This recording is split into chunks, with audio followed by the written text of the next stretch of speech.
What's up, Avery? How you doing? Good, how are you? I'm good. You ready? All right, well, let's rock.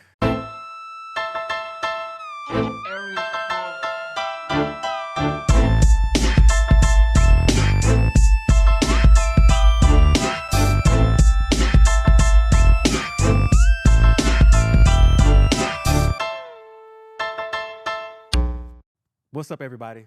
My name is Coach Love, and welcome to the ROK Podcast. So I host an event called Super 16 All-Star Games, which highlights middle school basketball athletes across the state of Oklahoma. In 2019, I had a young lady that tried out. She didn't make the final cut, so she was a fan fave. The following year, in 2020, she came back, I think maybe a foot taller, arms are longer. I said, okay, she means business. So needless to say, she made the 20-girl roster.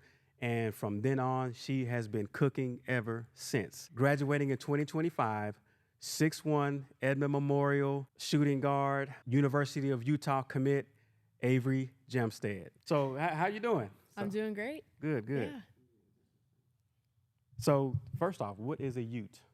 A Ute? Do you know what that is? I do, yes. Okay. I had to look it up, though. Okay. It's an indigenous person from, like, the Four Corner states, Arizona, New Mexico, Colorado, and Utah. So that's what it is, yeah. Okay. I always say go Utes, and I see it I see it all the time. But now that I'm actually going to watch Utah this year. So, I mean, when you get there. And so I have a reason to watch the Utes. Yes. So what's going on with you now? What are you doing? Just travel ball season? Yep. So we just finished with travel ball this past weekend, actually. We were in Arizona for a Puma tournament. But, we're going into high school ball, actually, this next upcoming week. So I'm just kind of in the transition period, staying in shape, stuff like that. Gotcha. So. Perfect. What travel ball team did you play with? Unity. AJ Hawkins is my head coach. Yep, I know AJ. Yep, we're 17U, same roster as last year. So okay, yeah, y'all got a little loaded squad. Yes, okay, we got do. Brandy and Hanaya, Jaretta, and yes. and you got some good girls on that squad. How long you been playing with AJ? Since 7th grade. 7th grade. Yep. Okay. So I played with Swarm for quite a few years before that, and then just kind of made the switch back to AJ. I played with CJ Boone my 3rd grade year before I started Swarm, and then just came back and kind of been loyal since. So okay. Yeah. Okay. So we're getting into school ball. So you've been having summer league games and things like that, or not yet? That'll start next week. Yeah. Next week. Okay. Tell me about you're ready for another season. Tell me about. I know it was kind of disappointing in the playoffs last year, but kind of tell me about what do you expect this upcoming season as far as greatness? Honestly, I think Janai and I were kind of that power duo right now, and we're looking to be that top contender in the state again this year. Hopefully making it past state semifinals. Yeah, we've been there the past 2 years, and then the first round the year before. But I think this senior year will be different. So, okay. Yep. Tell me what are your hobbies like? What outside of sports? Like what do you do when it's not basketball? I watch Netflix a lot. Okay. Go between different shows. I like to read. I've done a lot of puzzles lately. This is really weird. Okay. But what kind of puzzles? Just random puzzles. Like cartoons or like scenery, landscapes? Scenery, landscape kind of stuff. Okay. Yeah. But yeah. Okay. So now that it's summertime, kind of officially summer, what's a typical day like for you right now? For me, I'd say I like to sleep in, obviously, in the summer. So wake up around 10, 11, and I usually get good meal in. I like to make myself breakfast. That's another hobby. I like to cook. But make myself breakfast. I've been hanging out with my friends a lot, kind of in between school ball and stuff like that. But obviously, like I said, staying in shape. So this morning I went and ran the Arcadia Trail, and in a couple past days I've been running my neighborhood trails. So how many miles is that trail? It was 2.5 this morning. Okay. So it's 5 miles there and back. Gotcha. Before we get into sports, tell me about who is Avery? Like, where'd you grow up? Where are you from? Yeah. Okay. So I've grown up in Edmond pretty much my whole life. I was born in Minot, North Dakota. Not many people know that about me. Yeah, big change. Yeah. But most of my family's from North Dakota. Both my parents were born there. We moved down here just for my parents, their jobs, and been here ever since. So. Okay. Any brothers, sisters? I do. I have 2 older siblings. My oldest sister is Lauren. She is a junior at Wichita State.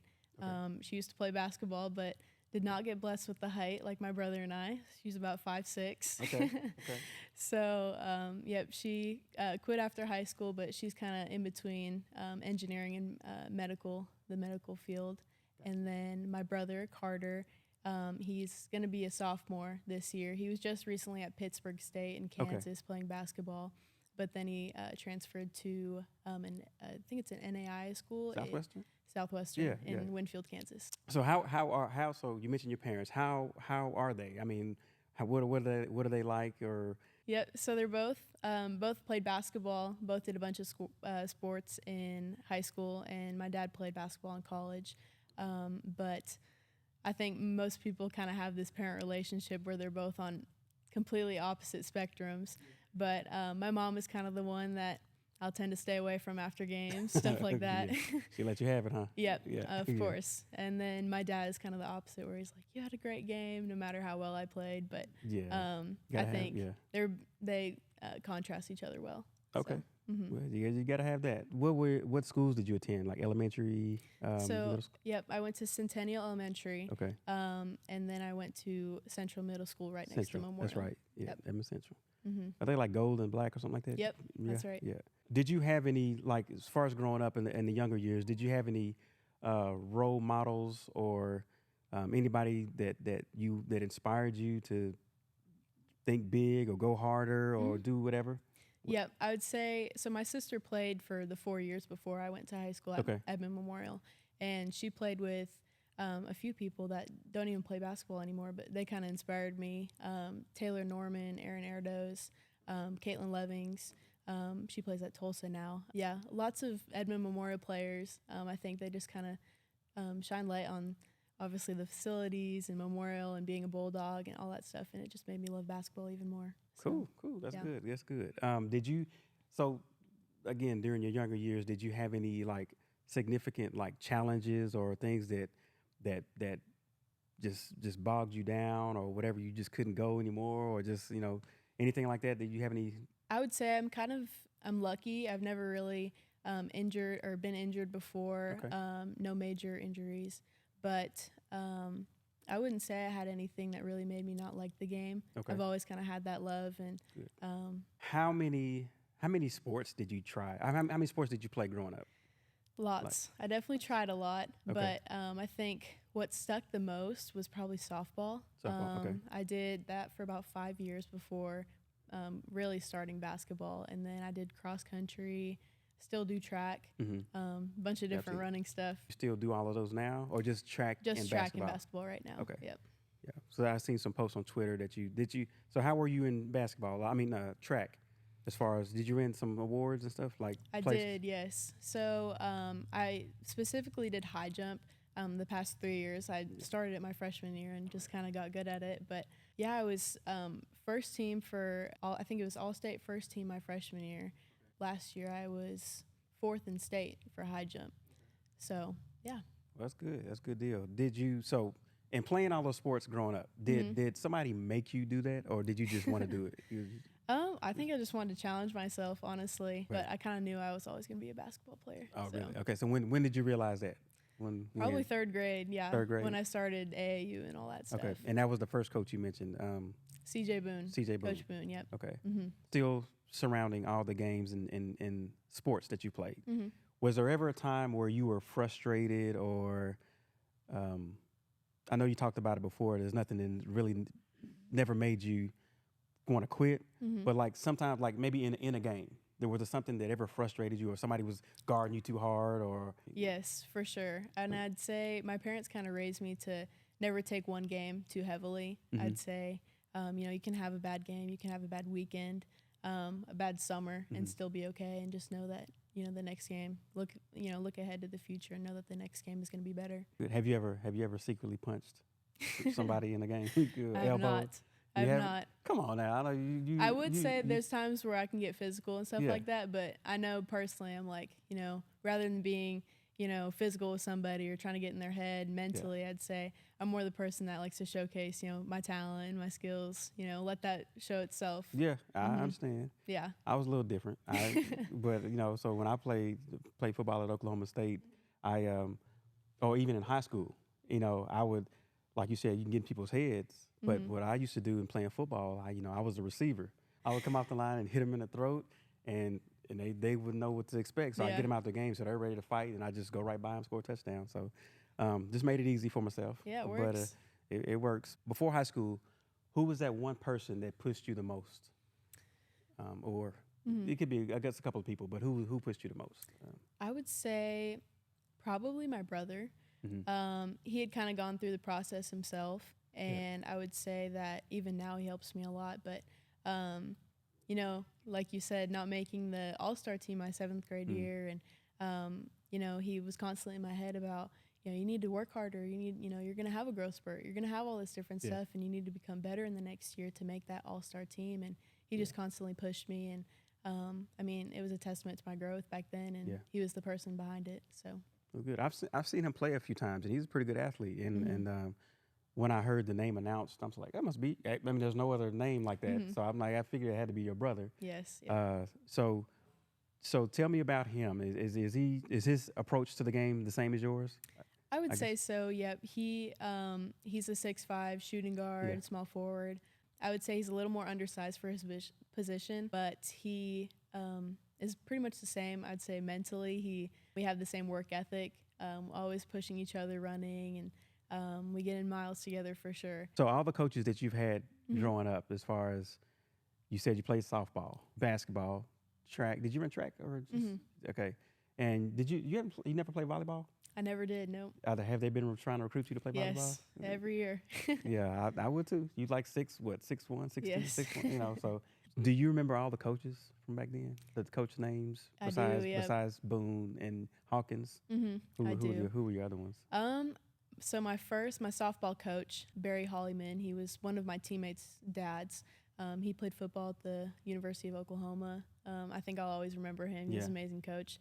And my middle school coach, her name is Cassie Aska. Unfortunately, she passed away. Yeah, but she's Brooklyn's mom. Yeah, Brooklyn. Yeah, Yep, she was a wonderful coach. Yeah. We miss her. Yeah, I remember. She's Cassie. amazing. Yeah. I trained her. She had a son that went to Midwest City. I trained him in football. And then of course Brooklyn was all-star as well and plays along with you. So I met her parents before. So going back to your middle school days, tell me about when you made the Super 16 All-Star games, that your 8th grade year. Tell me about that experience. Honestly, it was fun being there. I think it made me realize how different, but also how alike me and some of the other girls in my class were. It made me realize how hard I had to work being compared to them. Obviously playing in the games, you have a lot to work on, you have a lot to showcase. And it also made me realize that, basketball it's a sport and it shouldn't take over your whole life, and you have to kind of go with it day by day. Right. So let's rewind. You knew there was going to be your sport. At what age? About 3rd grade. 3rd grade. And what went through your mind? Why did you think that at that age?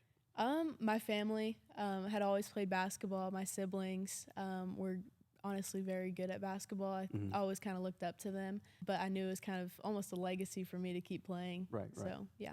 Okay. Well, so as a freshman coming into Edmond Memorial, were there any girls that you looked up to? I know you mentioned a few before, but when you're actually there as a freshman and getting ready to play, who were some of the girls that you looked up to? I would say one I played with, Baylor Franz. She was, she's a an dog. amazing point guard, amazing person. Yeah. She was definitely one I looked up to. She was in my brother's grade, so I had a really good connection with her. But she was one I looked up to. I think when I was in 8th grade, she was averaging 19 points per game. And, I used to go to those games and just, all the attention was on her. And I was like, I want to be that. She was a 2-time All-Star. When I say she pushed the rock and made people go, that's a good teammate to have. She made people around her better. Yeah, 100%. Absolutely. Did you expect a lot of playing time when you got there? No. I would say going into that, I had the mentality that I wasn't going to get a second of playing time.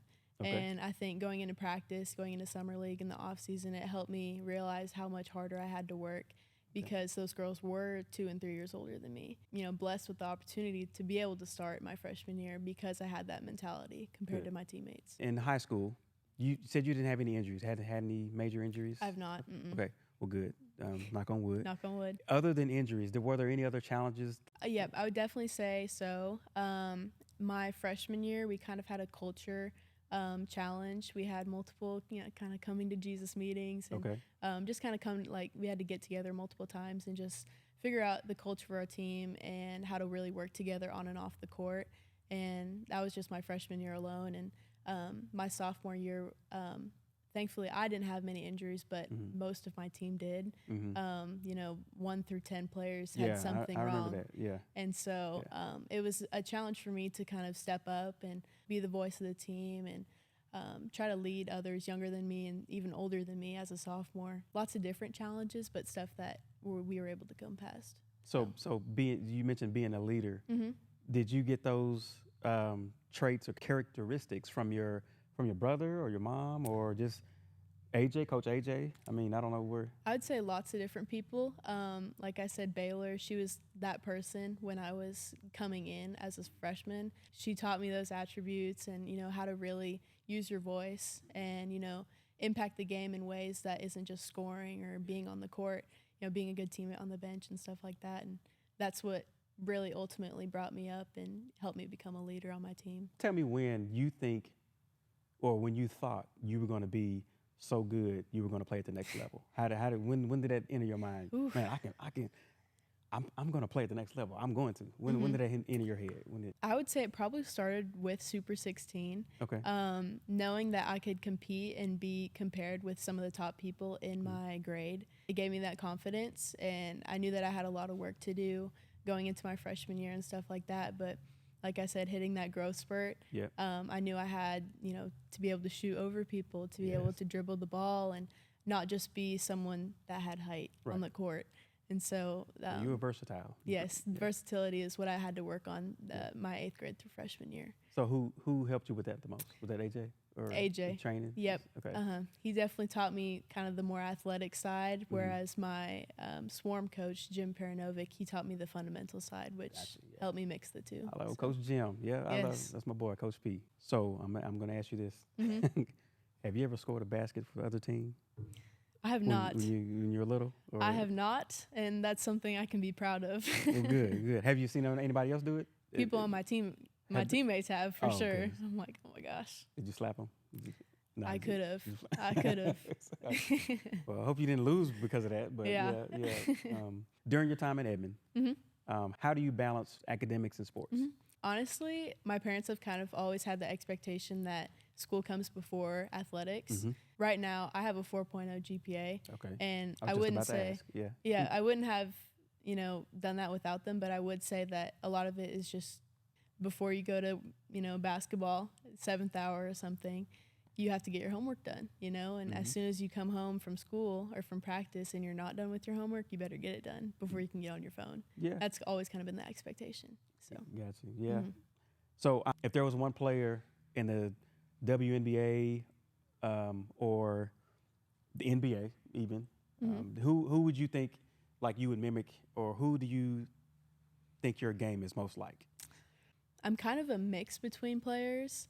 I would say Paige Becker's ability to get between defenders. I'd say I kind of have that trait. I would say somewhat, I can't even say this, but somewhat Caitlin Clark's shooting. I want to be able to get there, but I think I'm kind of known for my 3-point shot. Yeah, I'm like a mix of players, I'd say. What's the weirdest thing that you've heard a spectator or parent say or during a game?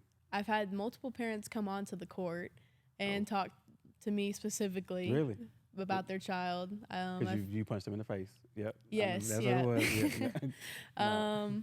Lots of people obviously just cussing their kids out. You see that usually. Yeah. Lots of stuff between coaches, between parents and coaches. Yeah. Gosh. You've seen people get kicked out of gyms and stuff. Oh, like yeah. That? Yeah. The last 3 years you've been killing it. So your freshman, sophomore, and your junior year. Your freshman year, you were all conference, all big city, and all state honorable mention. Okay. Your sophomore year, 22 and 23. So you got all conference third team, all big city honorable mention, all state honorable mentions. This past year, I'm tired of being honorable mention. You were all conference first team, all district first team and MVP, all state first team, all Edmond starting five, Tulsa World all state first team. You were second team all big city. During the playoffs, you were 6A all state tournament team as a first teamer. I see these camp invites. You have Stewie camp invite and Wooten camp invite. Tell me about Stewie camp. 30 players were invited, and it honestly was kind of a shock to me. I think I've seen Breanna Stewart so many times. I've grown up watching her play, and you would never think that you'd get an invite to go meet her in person and have a camp with her. Where's this at?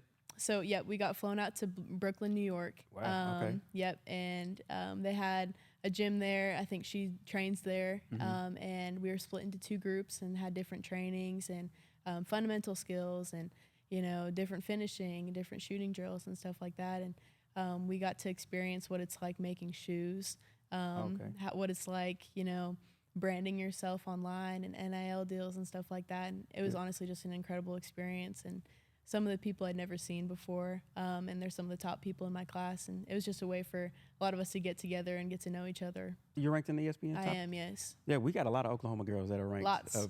So proud of that. Recruit Oklahoma. Yes. So you're ranked up in the nation on the ESPN top 20 or top 60. You said okay. Correct. So that's dope. Now tell me about the Wooten camp. Wooten camp is 150 girls all over the country. It was more kind of against each other rather than drills together. It was 1-on-1s, 3-on-3s, 5-on-5. I think we played like 8 games or something, and they were shorter, obviously. But yeah, it was a 2-day camp, and the top 150, I think it's 24s, 25s, and then some 26s that were there. And then they have them usually in October. So how do you think you did there? Did you face a lot of competition? I mean, I fierce. did, yep. Did you get shut down? Okay. I counted how many offers that you have listed. All the schools together is about 36, 37. And I'll just name a few right now. So, of course, they have Utah. We have Stanford, Kansas, Duke, Colorado, USC, Kansas State, Creighton, BYU, Clemson, Baylor, Wisconsin, Florida State, Iowa State, Arkansas, of course, Oklahoma State and OU, and 36 or 37 offers altogether. And Utah was the final answer. So yes. Tell me about the other 4 that were in your top 5. So I think in my recruitment process, I wanted to make it the easiest transition into college as possible. Okay. So I did a lot of looking for rosters and who will be there when I get there and stuff like that. And so my top kind of 4 or 5 was OSU, Colorado, Utah, obviously, Duke, and Kansas. And so I think one thing that separated all of them was that they had a shooter on their team that was effective and that they were graduating when I was coming in. Okay. So there was going to be a need for a shooter. And so I think one thing that separated Utah was that there are multiple shooters on the court and that everyone was a threat and that I would have teammates. I think they're the highest in 3 points made per game. They're the highest in assist to turnover ratio. And I think it was honestly just it was a no-brainer, honestly, going there. And once, the coaching staff is even better. And visiting there, it was an amazing place. Facilities are obviously amazing anywhere you go, but I don't know. It just seemed like home as soon as I got there. That's a lot of thought going into select. Yes. Most kids, I talk to a lot of kids in their recruiting process, and I've never heard any of them really break it down like you just did. A lot of it was myself. I'd say my mom also helped. She definitely wanted the best for me and made sure that I was making the right decision. And there was times where some schools were pressuring me into committing early, and I'd had that offer for a couple months and they wanted me to commit, and so it was just kind of a know your boundaries, know your limits, set phone calls, set perfect times. My mom definitely was the one that kind of helped me figure out most of it, though. So with all those accolades and things like that, when you got that first offer, what went through your mind, and like what did you do? What happened during that point in time? So I was sitting on my bed. I got the call, and honestly, I had no clue if I should tell my mom or not.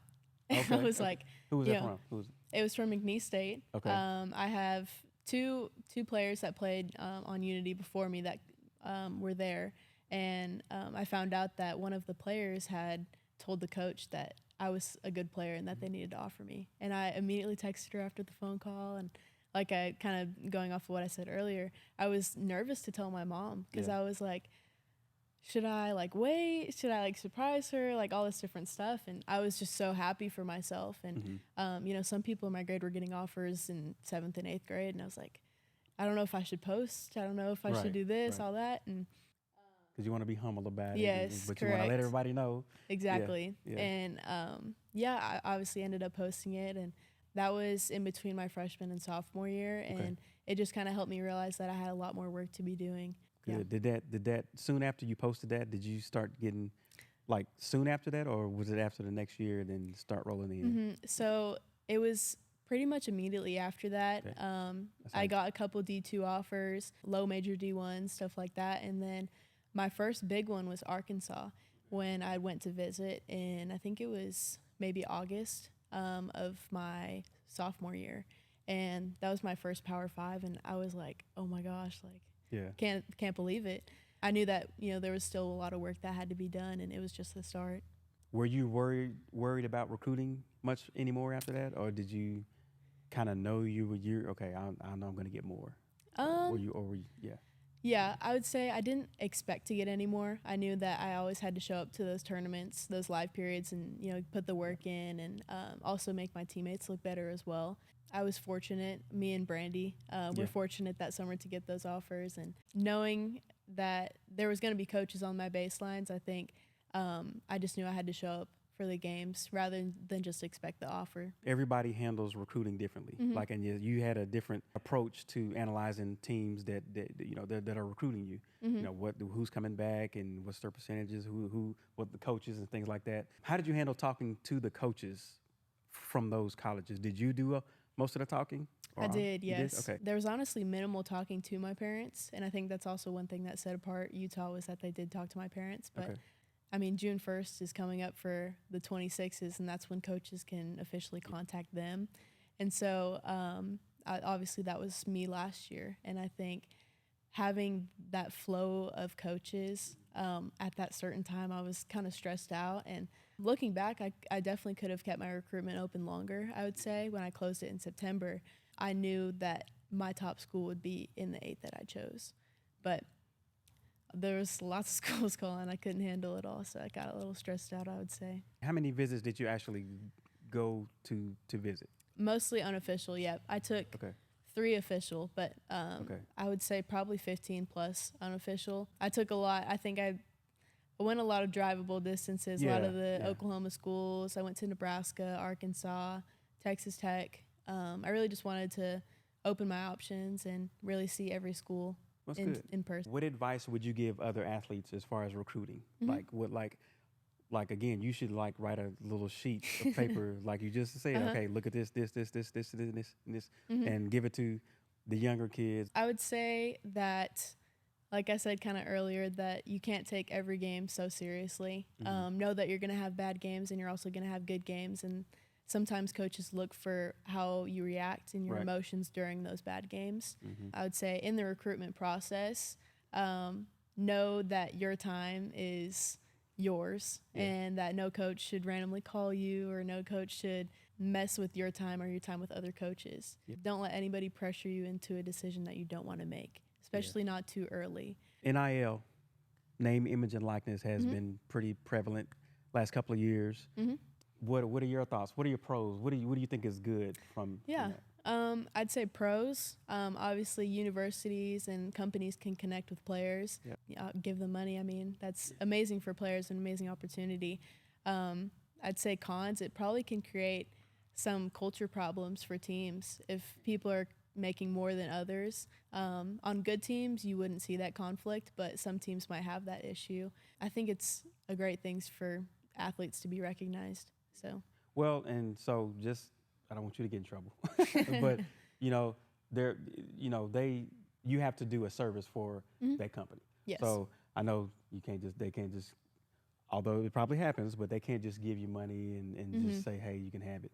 But there'll be like some deals where you do a commercial or drive a car for them on a commercial or things like that. So there's always a deal where you have to do something in return, and so if you, of course, you'll have some guidance, but just don't take money just to take it. Yeah, So that's right. People get in trouble that way. So I know you have a lot of people around you that are that will lead you in the right direction. So does Utah have an NIL program, or so how does that work? Yes. with them? So they do have an individual person that works with women's basketball, specifically for NIL, and honestly, you see that a lot nowadays in programs. But they reach out to companies and say that this player likes a company, they like your drinks at this drive-through place, and they want to work with you. And they start up Instagram deals, they start up Twitter deals, stuff like that. And